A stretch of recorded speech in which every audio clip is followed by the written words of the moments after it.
গোপালগঞ্জ নামে এক গ্রামে পাশাপাশি ছিল দুই সবজিওয়ালার দোকান। একজনের নাম রামু আর একজনের নাম গোপাল। রামু হাসি খুশি মিষ্টি কথা বলে ক্রেতাকে খুশি করে দিত, তাই রামুর দোকানে প্রতিদিন লাইন পড়তো। আর গোপাল ছিল হিংসুটে, রাগী আর চতুরতার নামেই বোকা, তাই তার দোকানে তেমন খরিদ্দার হতো না। একদিন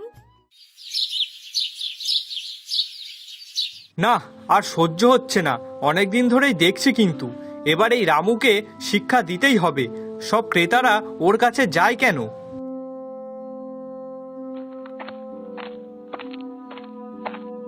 রামু, তোর কি আর কোনো কাজ নেই? এক তো তুই আমার দেখে দেখে সব সবজি আনবি, আর তারপরে আবার বাজারে সব লোকজনকে কি বশ করে রেখেছিস। একটা লোকও আমার দোকানে সবজি কিনতে আসে না, আর এই সব হচ্ছে সব তোর জন্য। চিন্তা করো না বন্ধু, তুমিও চেষ্টা করো, তুমিও সফল হবে। তুমি কি জানো না, অন্যের উন্নতি দেখে হিংসা করতে নেই? কিন্তু তুই ইচ্ছা করেই তো আমার দোকানের সব। আরে না না বন্ধু, তুমি আমাকে ভুল বুঝছো। ওই যে আমি বললাম না, তুমি চেষ্টা করো, দেখবে তুমিও একদিন ঠিক সফল হবে। তুই যতদিন এখানে দোকান দিয়ে আছিস ততদিন আমি সফল হতে পারবো না, তাই তোকে এখান থেকে যেভাবেই হোক আমাকে হাঁটাতেই হবে।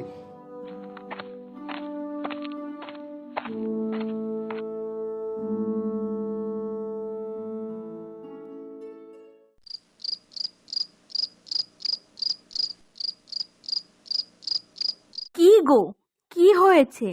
তোমাকে এত চিন্তিত দেখাচ্ছে কেন? আর বলো না গিন্নি, ওই রামু বেটাটার জন্য আমার ব্যবসা লাটে উঠেছে। প্রত্যেকদিন সব লোক ওর কাছ থেকেই সবজি কিনবে, কেউ ফিরেও তাকায় না আমার দিকে।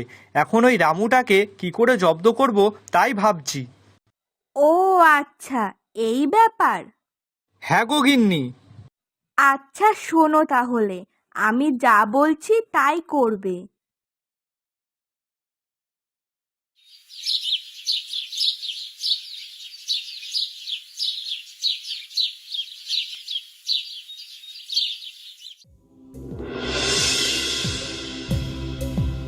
এই এই, ওই দেখ, গোপালের দোকানে সবজি 50% ছাড়। চল চল, শিগগিরই ওখানেই চল। হ্যাঁ হ্যাঁ, চলো সবাই।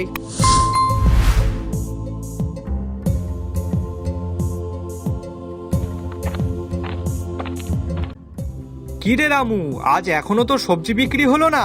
হা হা হা হা। চিন্তা করো না বন্ধু, তুমিও চেষ্টা করো, দেখবে তোমারও হবে। হা হা হা হা।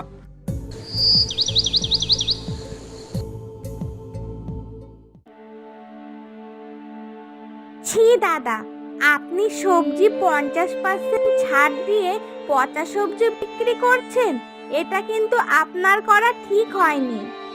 হ্যাঁ হ্যাঁ, একদমই ঠিক হয়নি। ইস, যা মনে হচ্ছে তাতে গোপালের কপালে আজ বিরাট দুঃখ আছে। হা হা হা।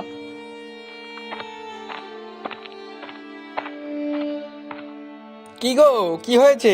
তোমরা সবাই ওখান থেকে ওইভাবে ঝামেলা করে ফিরছো কেন? আর বলো না দাদা, ওর সবজি পুরনো, আধ পচা। আবার কেউ বলছে তুলে নেওয়ার সময় নাকি ওজনেও কম দেয়। ও আচ্ছা, এই ব্যাপার। হা হা, আমি তো আগে থেকেই জানতাম এরপর কি হবে, তবুও আমি তোমাদের বলিনি। হ্যাঁ গো দাদা, এর থেকে যদি তোমার থেকেই আমি সবজিগুলো কিনতাম তাহলে এতটা সমস্যা হতো না। ওই 50% ছাড় দেওয়ার নামে সব পচা পুরনো সবজি বিক্রি করছে। আর আমরা সেই লোভে পরে ওখান থেকে সবজি কিনে ঠকেছি। ভুলটা তোমাদের না, অমন সবজি হাফ দামে দিলে যে কেউ সেখান থেকে সবজি কিনবে। কিন্তু তোমাদের একবার বোঝা উচিত ছিল যে এত কম দামে যখন সবজি দিচ্ছে তাহলে নিশ্চয়ই কোনো ভেজাল মেশানো আছে। হ্যাঁ ঠিক বলেছ, আমাদের ওটাই তো ভুল হয়েছে, আমরা একবারও ভেবে দেখলাম না। আচ্ছা ছাড়ো ছাড়ো, যা হওয়ার তা হয়ে গেছে। এখন বলো তো দেখি, তোমরা কে কি নেবে? হ্যাঁ হ্যাঁ, আমাকে 1 কিলো আলু দাও তো। আর আমাকে 500 লঙ্কা, 1 কিলো পেঁয়াজ।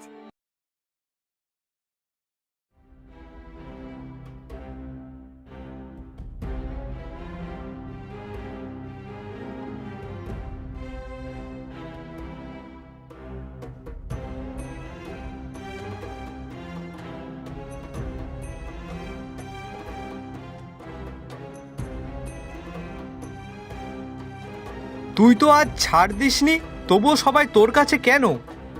আমি ছাড় দেইনি ভাই, কিন্তু তাও মানুষ এখানে কেন আসে জানিস? কারণ আমি বিশ্বাস বিক্রি করি। মানুষ এখানে আসে শুধু সবজি কিনতে নয়, নিশ্চিন্তে কিনতে। ওই জন্যেই ছাড় না দিয়েও লোক আমার কাছেই আসে।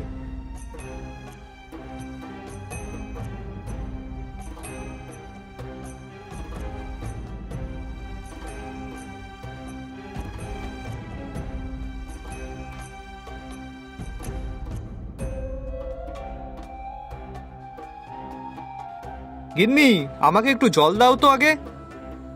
হ্যাঁ, আনছি।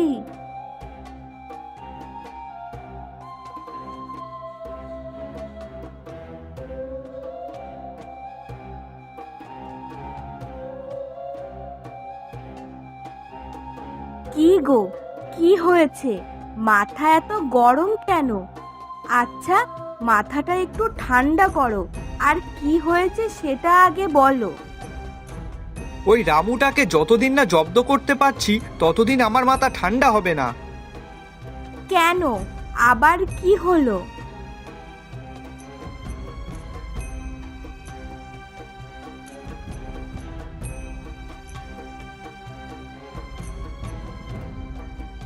আচ্ছা শোনো তাহলে, লোক তোমার দোকানের পচা সবজির জন্য আসছে না, তাই তো? তাহলে তুমিও এক কাজ করো পরের দিন।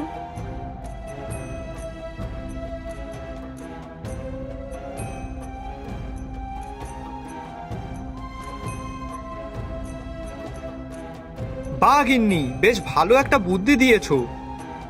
হ্যাঁ, তাহলে আর কি, ঠিক সময় বুঝে তুমি কাজটা সেরে ফেলবে। হ্যাঁ হ্যাঁ, অবশ্যই।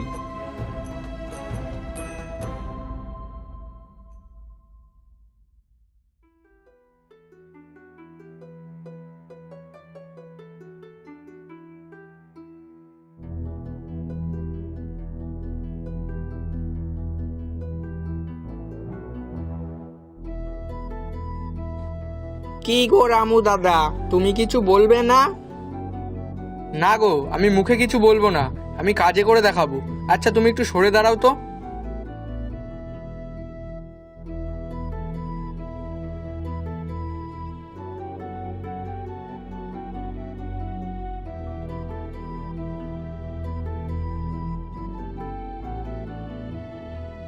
কি গো দাদা, আজকে হঠাৎ বিনামূল্যে?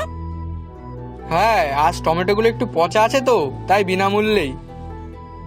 সে কি, তাহলে তুমি পচা টমেটো বিক্রি বা করছো কেন?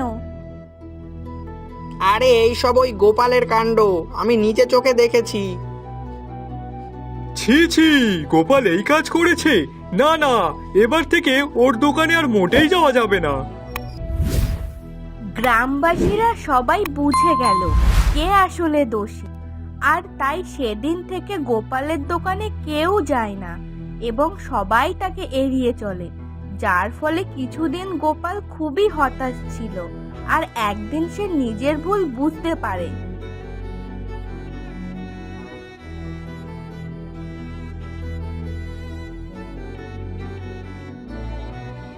আমার হিংসা আর ফন্দি এইসবের কারণে আজ গ্রামের সব মানুষ আমার দোকান এড়াচ্ছে। না, এইভাবে আর চলা যায় না। আমার সত্যিই এমন কাজ করা উচিত হয়নি। আমি সত্যিই ভুল করেছি। রামুর মতো বুদ্ধি আর সততা আমার নেই। এখন কি করা যায়? না না, আমি আজই রামুর কাছে গিয়ে ক্ষমা চাইবো।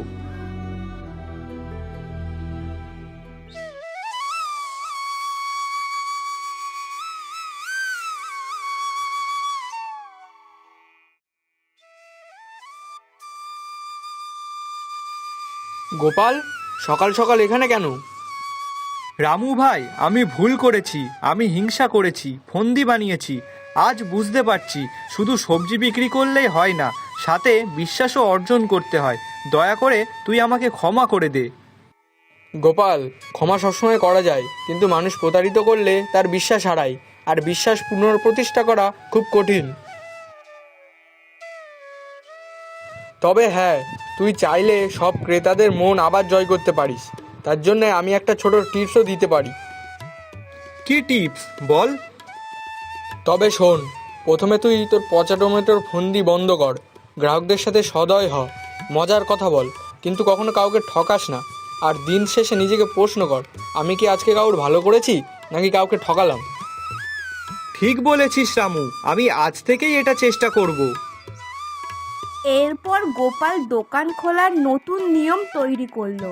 সব সবজি তাজা রাখবে, সবার সাথে ভদ্রতা করবে, আর বিশেষ করে রামুর কাছ থেকে বুদ্ধি শিখবে। আর দুদিনের মধ্যেই গোপালের দোকানেও মানুষ আসতে শুরু করলো।